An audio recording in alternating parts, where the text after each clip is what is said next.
بسم اللہ الرحمن الرحیم الحمد للہ وکفى وسلام علی عباده الذین اصطفى اما بعد وقال النبی صلی اللہ تعالی علیہ وسلم بنی الاسلام علی خمس شہادت ان لا الہ الا اللہ وان محمد رسول اللہ واقام الصلاة وإيتاء الزكاة والحج وصوم رمضان او كما قال النبي صلی اللہ تعالی علیہ وسلم۔ میرے محترم عزیزوں، دوستوں، بزرگوں،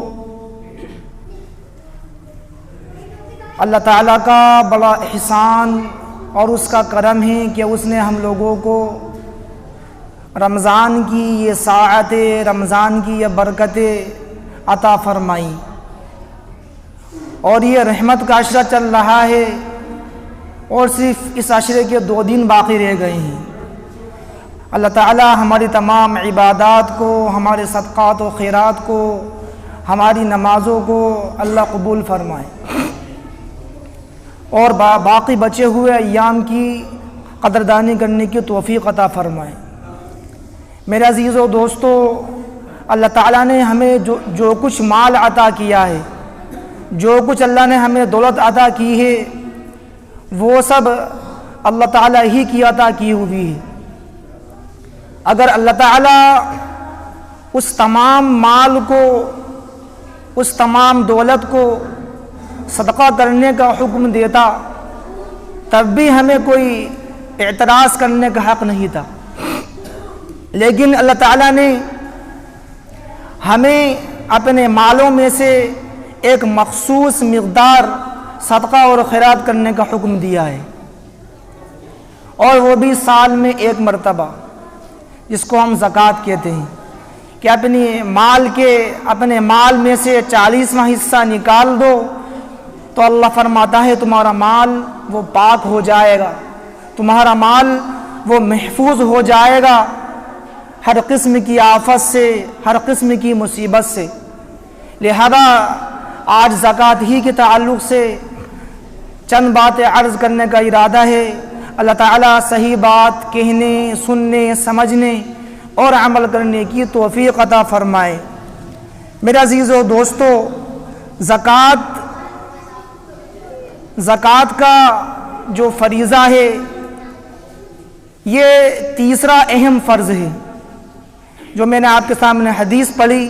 فرمایا اللہ کے نبی علیہ السلام نے کہ اسلام کی بنیاد 5 چیزوں پر ہے۔ بنی الاسلام علی 5 شہادت ان لا الہ الا اللہ وان محمد رسول اللہ، کہ اسلام کی بنیاد 5 چیزوں پر ہے۔ اس میں سب سے پہلی چیز یہ ہے کہ کلمہ شہادت کا اقرار کرنا، یعنی اس بات کی گواہی دینا کہ اللہ کے سوا کوئی معبود نہیں، وہی مالک حقیقی ہے، وہی ہمارا پالنہار ہے، اور حضرت محمد صلی اللہ علیہ وسلم اللہ کے رسول ہیں۔ دوسرا، نماز ادا کرنا، نماز قائم کرنا۔ تیسرا، زکوٰۃ ادا کرنا۔ چوتھا، رمضان کے روزے رکھنا اور زکوٰۃ ادا کرنا۔ یہ 5 اسلام کے اہم ترین رکن ہیں، اسلام کے رکن ہیں، جس پر اسلام کی بنیاد ہے عبادات کے قبیل سے۔ لہذا زکوٰۃ کا جو معاملہ ہے، زکوٰۃ کا جو فریضہ ہے، یہ صرف اس امت پر ہی فرض نہیں تھا، بلکہ اللہ فرماتا ہے کہ تم سے جو پہلی امتیں گزری ہیں، ہم نے ان پر بھی زکوٰۃ فرض کی تھی۔ اللہ سورۃ توبہ کے اندر فرماتا ہے کہ ہم نے تم سے پہلے گزری ہوئی امتوں کو نیکیاں کرنے کا حکم دیا، اور نماز قائم کرنے اور زکوٰۃ ادا کرنے کا حکم دیا۔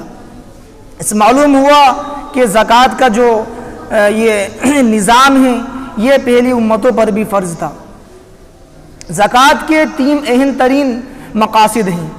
اللہ فرماتا ہے خذ من اموالہم صدقۃ تطہرہم وتزکیہم بہا، کہ اے نبی جی، آپ مسلمانوں کے مالوں میں سے صدقہ یعنی زکوٰۃ وصول کیجیے۔ معاشرے کے جو امیر ترین لوگ ہیں، جو اہل ثروت حضرات ہیں، ان سے زکوٰۃ کا مال لیا جاتا ہے، اور جو معاشرے کا کمزور طبقہ ہے، غریب طبقہ ہے، اس کو دیا جاتا ہے۔ یہ اللہ فرماتا ہے لہذا آپ ان مالوں کو لیجئے، مالداروں سے لیجئے، جو نصاب کے باقد جن کے پاس مال ہیں ان سے لیجئے، اور جو غریب ہیں، جو فقراء ہیں، انہیں دیجئے۔ اس سے ہوگا کیا؟ فرمایا اس سے ہوگا یہ کہ اس سے ان کی دلوں کی پاکیزگی ہوگی، اور یہ ان کی اصلاح کا ذریعہ بنے گا، اور اس سے ان کے مال پاک ہو جائیں گے۔ تو زکوٰۃ کے 3 بنیادی مقاصد بیان کیے گئے ہیں۔ اس میں سب سے پہلا مقصد یہ ہے کہ زکوٰۃ کے ذریعے اللہ کی خوشنودی اور اللہ کی رضا حاصل ہوتی ہے، کہ جس طریقے سے ہم نماز ادا کرتے ہیں، نماز یہ بدنی عبادت ہے، نماز یہ جسمانی عبادت ہے، تو جس طرح ہم نماز جسمانی طور پر ادا کر اللہ کے سامنے بندگی اور عبدیت کا اظہار کرتے ہیں، ایسے ہی ہم زکوٰۃ ادا کر کے مالی اعتبار سے اللہ کے سامنے بندگی اور عبدیت کا اظہار کرتے ہیں۔ اللہ تعالی ہم تمام کو جن جن پر زکوٰۃ فرض ہے اہتمام کے ساتھ زکوٰۃ ادا کرنے کی توفیق عطا فرمائے۔ میرے عزیزو دوستو، زکوٰۃ ادا کرنے کے جتنے فضائل ہیں اتنے ہی اس پر وعیدات بھی ہیں۔ فرمایا ایک حدیث کے اندر اللہ کے نبی علیہ السلام نے کہ جب زکوٰۃ کا مال دوسرے مالوں میں ملا دیا جاتا ہے تو اس کی نحوست سے وہ اس مال کی برکت ختم ہو جاتی ہے۔ اور ایک بات میں فرمایا اللہ کے نبی نے کہ جب جو قوم زکوٰۃ کا مال روک لیتی ہے تو اللہ تعالیٰ اس پر قحط سالی بھیجتا ہے، ان پر بارشیں بند ہو جاتی ہیں، ان کے جانور بھوکے مرتے ہیں، اور تمام مخلوقات کو اس سے تکلیف پہنچتی ہے، اور بندے دانہ کے لیے بندے محتاج ہو جاتے ہیں۔ اور ایک جگہ یہ فرمایا اللہ نے والذین یکنزون الذهب والفضة ولا ينفقونها في سبيل الله فبشرهم بعذاب علیم۔ اللہ فرماتا ہے سورۃ توبہ کے اندر کہ جو لوگ سونا اور چاندی کو جمع کر کے رکھتے ہیں اور اللہ کے راستے میں خرچ نہیں کر دے فبشرهم بعذاب علیم، اے نبی جی آپ انہیں دردناک عذاب کی خوشخبری سنا دیجیے۔ اب آپ غور کریں، عذاب کوئی خوشخبری کی چیز ہے، لیکن یہاں تنزیہاً یہاں ان پر طنز کرتے ہوئے ان پر کہا گیا ہے کہ جو اپنے مالوں کو جمع کر کے رکھتے ہیں اور اللہ کے راستے میں خرچ نہیں کرتے، اللہ فرماتا ہے فبشرہم بعذاب علیم، آپ نے خوشخبری سنا دیجئے کس کی؟ دردناک عذاب کی۔ آگے اللہ فرماتا ہے یوم یحمى علیہا فی نار جہنم، کہ ان کے مال کو قیامت کے دن لایا جائے گا، جہنم کی آگ میں ڈالا جائے گا، اور فتقوى بها جباہہم وجنوبہم وظہورہم، اور اللہ فرماتا ہے ان کے مال کو جہنم میں ڈالا جائے گا، تپایا جائے گا، اس کے بعد ان کے مال کو جو اپنی مالوں کی زکوٰۃ ادا نہیں کرتے ان کی پیشانیوں کو، ان کے پہلوؤں کو، وظہورہم، اور ان کی پیٹھوں کو اس سے داغا جائے گا۔ ھذا ما کنزتم لانفسکم، کہا جائے گا یہ ہے تمہارا مال جسے تم جمع کیا کرتے تھے، فذوقوا ما کنتم تکنزون، لہذا تم اس کا مزہ چکھو جو تم جوڑ کر رکھا کرتے تھے اور اپنے مالوں کی زکوٰۃ ادا نہیں کیا کرتے تھے، چکھو اس کا مزہ۔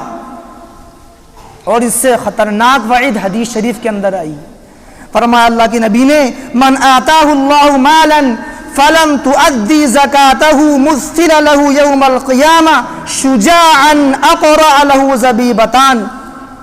فرمایا اللہ کے نبی نے کہ اللہ نے جس کو مال عطا کیا ہو اور وہ اس کی زکوٰۃ ادا نہیں کرتا ہو تو وہ مال قیامت کے دن ایک اژدہے کی شکل میں، ایک سانپ کی شکل میں لایا جائے گا۔ اقرع له، کیسا اژدہا؟ فرمایا کہ ایسا اژدہا، ایسا زہریلا اژدہا ہوگا کہ اس کے زہر کی وجہ سے وہ گنجا ہو گیا ہوگا، اس کے بال گر گئے ہوں گے، زبیبتان، اس کے آنکھوں کے اوپر 2 سفید نقطے ہوں گے، فَيُطَوِّقُ يَوْمَ الْقِيَامَةِ، قیامت کے دن وہ زکوٰۃ ادا نہ کرنے والے کی گردن میں لپیٹ دیا جائے گا اور وہ اس کے جبڑوں کو چیر دے گا، پھاڑ دے گا اور کہے گا انا کنزکا انا مالکا، میں ہوں تیرا مال، میں ہوں تیرا خزانہ جس کو تو جمع کر کے رکھتا تھا اور تو اپنا مال ادا نہیں کرتا تھا، مال کی زکوٰۃ ادا نہیں کرتا تھا۔ اس لیے ہمیں چاہیے کہ ہم ان وعیدات سے بچنے کے لیے اپنے مالوں کی زکوٰۃ اہتمام سے ادا کریں۔ میرے عزیزو دوستو، زکوٰۃ کا نصاب کیا ہے؟ زکوٰۃ کس پر فرض ہے؟ میں بس اہم بات عرض کر رہا ہوں، وقت بہت کم ہے۔ زکوٰۃ کا نصاب کیا ہے؟ فرمایا اللہ کے نبی نے جس کے پاس 52.5 تولہ چاندی یا 7.5 تولہ سونا ہو تو اس پر زکوٰۃ فرض ہے۔ گرام کے اعتبار سے 87 گرام سونا، 87 گرام سونا یا 52.5 تولہ چاندی یعنی 612 گرام چاندی یا 612 گرام چاندی کے بقدر اس کے پاس پیسہ ہو، یعنی جتنی قیمت میں 52.5 تولہ چاندی آ جاتی ہے اتنی ہی مقدار میں اگر کسی کے پاس پیسے کی موجود ہے جو آج کل غالباً 30,000 35,000 کے قریب بیٹھتی ہے اور اس پر سال گزر جائے تو اس شخص پر زکوٰۃ واجب ہو جاتی ہے، اپنے مال میں سے 2.5% زکوٰۃ ادا کرنا اس پر واجب ہو جاتا ہے۔ زکوٰۃ کا نصاب کامل ہے، سونے کا نصاب 7.5 تولہ پورا ہونا چاہیے۔ اگر کسی کے پاس کچھ نہیں ہے، چاندی بھی نہیں ہے، نقدی بھی نہیں ہے، لیکن پورا نصاب ہے سونے کا، 7.5 تولہ سونا موجود ہے تو اس کے اوپر زکوٰۃ واجب ہے، زکوٰۃ فرض ہے۔ اگر کسی کے پاس سونا نہیں ہے، نقدی نہیں ہے، 52.5 تولہ چاندی یا 612 گرام چاندی اس کے پاس موجود ہے تو اس پر بھی زکوٰۃ واجب ہے۔ کسی کے پاس سونا بھی نہیں ہے، چاندی بھی نہیں ہے، لیکن 612 گرام چاندی کی قیمت کے بقدر پیسہ موجود ہے تو اس کے اوپر بھی زکوٰۃ واجب ہے۔ کسی کے پاس 2 تولہ سونا ہے اور 40 تولہ چاندی ہے یا پاؤ بھر چاندی ہے تو اس شکل کے اندر دونوں نصابوں کو ضم کیا جائے گا، ملایا جائے گا، یعنی دیکھا جائے گا کہ ان دونوں کے نصاب کو ملا کر اگر اس کی رقم 52.5 تولہ چاندی کے برابر پہنچ جائے تو اس پر بھی زکوٰۃ فرض ہو جاتی ہے۔ عام طور سے ایسا ہوتا ہے کہ ہماری خواتین کے پاس ایک نصاب مکمل نہیں ہوتا، لیکن تھوڑا سونا ہے، تھوڑا چاندی ہے، تھوڑی نقدی ہے، تو اگر ایسا ہے تو ان تمام کا حساب لگایا جائے گا کہ سونا کتنا ہے۔ اگر 2 تولہ سونا ہے تو اس کے پیسے جوڑے جائیں، کچھ تولہ یا کچھ گرام اگر چاندی ہے تو اس کے پیسے جوڑے جائیں اور کچھ نقدی ہے تو اس کے پیسے جوڑے جائیں، اور اس کے بعد اگر اس کی رقم اتنی ہوتی ہے جتنی رقم میں 52.5 تولہ چاندی آ جاتی ہے، 612 گرام چاندی آ جاتی ہے تو زکوٰۃ واجب ہوگی۔ میرے عزیزو دوستو، ایک مسئلہ یہ آتا ہے کہ ہم زکوٰۃ کسے ادا کریں، کیونکہ آج کل رمضان میں تو خاص طور سے ایک مانگنے والوں کا ایک ٹرین چلا آتا ہے، ہر گھر کے اندر جو ہے مانگنے والوں کا تاتا لگا آتا ہے، ہم کسی کو زکوٰۃ دے دیتے ہیں۔ زکوٰۃ کے قرآن نے 8 مصارف بیان کی ہیں، زکوٰۃ کے قرآن نے 8 مصرف بیان کیے ہیں کہ 8 لوگوں کو زکوٰۃ دے سکتے ہو۔ انما الصدقات للفقراء والمساکین والعاملین علیہا والمؤلفة قلوبهم وفی الرقاب والغارمین وفی سبیل اللہ وابن السبیل۔ یہ 8 مصارف ہیں، ان کو ہم زکوٰۃ دے سکتے ہیں۔ صدقات کی رقم فقیروں کو، مسکینوں کو اور زکوٰۃ وصول کرنے والوں کو۔ ایسے ہی مؤلفۃ قلوب، اللہ کے نبی کے زمانے میں کچھ لوگ ایسے تھے کہ جو اسلام لے کر آئے تھے تو اللہ کے نبی ان کی دل جوئی کے لیے ان کو زکوٰۃ کی رقم دیا کرتے تھے، لیکن جب اسلام کا فتوحات کا زمانہ آیا تو حضرت عمر نے کہا کہ اب اسلام کو تقویت مل چکی ہے، لہذا ہم ان لوگوں کو زکوٰۃ نہیں دیں گے جو اسلام لے کر آئے ہیں۔ ایسے ہی وفر رقاب غلاموں کو آزاد کرانے میں، والغارمین کوئی قرض دار ہے اس کی قرضے کی ادائیگی میں بھی زکوٰۃ دے سکتے ہیں، وفی سبیل اللہ کوئی اللہ کے راستے میں جہاد کے سفر میں جا رہا ہے اس کو بھی زکوٰۃ دے سکتے ہیں، وابن السبیل اور مسافر کو بھی زکوٰۃ کی رقم دے سکتے ہیں۔ اگرچہ مسافر اپنے مقام پر کتنا ہی لکھپتی ہو لیکن اگر وہ سفر میں ہی اور وہ کنگال ہو گیا تو مسافر کو بھی زکوٰۃ کی رقم دے سکتے ہیں۔ اور سب سے افضل تو یہ ہے کہ ہم اپنے اعزاء اور اقارب کو زکوٰۃ ادا کریں۔ ایک بات دھیان رکھیں کہ زکوٰۃ اصول اور فروع کو نہیں دی جائے گی۔ اصول کے اندر ہمارے باپ ہیں، ہمارے دادا ہیں، پردادا ہیں، ان سے اوپر کے ہمارے جو فروع ہیں، جو ہماری شاخیں ہیں، یعنی ہمارا بیٹا ہے، ہمارا پوتا ہے، ہمارا نواسا ہے، ان کے نیچے کے، تو اصول کو اور فروع کو زکوٰۃ ادا نہیں کی جائے گی۔ بھائی بہن کو دے سکتا ہے، بہن بھائی کو دے سکتی ہے اگر مستحق ہے تو، اور جو دیگر ہمارے اعزاء ہیں ان کو دینا زیادہ افضل ہے، اس لیے کہ ان کے دو رشتے، ان کے دو حق بنتے ہیں، ایک حق اسلام کا، ایک حق ان کا بنتا ہے رشتہ داری کا۔ لہذا ہم جب زکوٰۃ ادا کریں تو ہم یہ دیکھیں کہ ہمارے اعزاء اور اقارب میں کون مستحق ہیں، ہماری ممانی ہیں، ہماری چچی ہیں، ایسے ہی ہمارے کوئی رشتہ دار ہیں قریب کے، ہم سب سے پہلے ان کو ادا کریں۔